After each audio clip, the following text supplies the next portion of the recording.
While she was in France, Mary was surrounded by very few Scottish people. France being kind of like Edinburgh in that respect. When she did return to Scotland, Mary was speaking a different language and had changed her name. She was like a private school kid returned from a gap year abroad. It was Mary who changed the spelling of the name Stuart from the Scottish spelling Stewart to the French spelling Stuart. She was Scottish, but pretending to be from another country, like a Celtic player who plays for Ireland or a kind of reverse Rod Stewart, I suppose.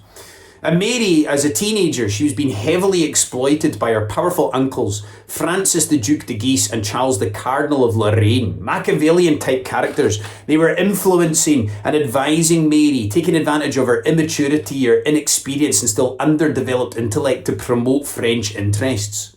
Which is why I assume what the French president does when he meets up with Boris Johnson these days. Just weeks before her marriage to Francois, Mary, she signed a secret protocol that nobody here in Scotland knew anything about that essentially bequeathed the Kingdom of Scotland to her husband after their marriage. Mary, she had signed away all power and control over her kingdom like a 16th century Britney Spears.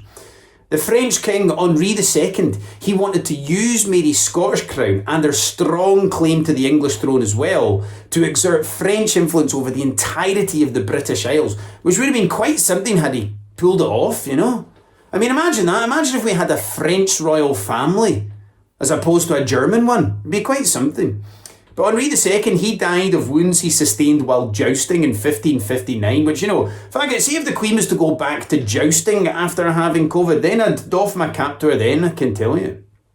With Henri dead, this meant that Francois was now the King of France, which meant that Mary was now Queen of France and Queen of Scotland, and she had a strong claim to the English throne as well. But as much as Mary might not want to admit it, she was still Scottish, so inevitably everything was about to go tits up for her.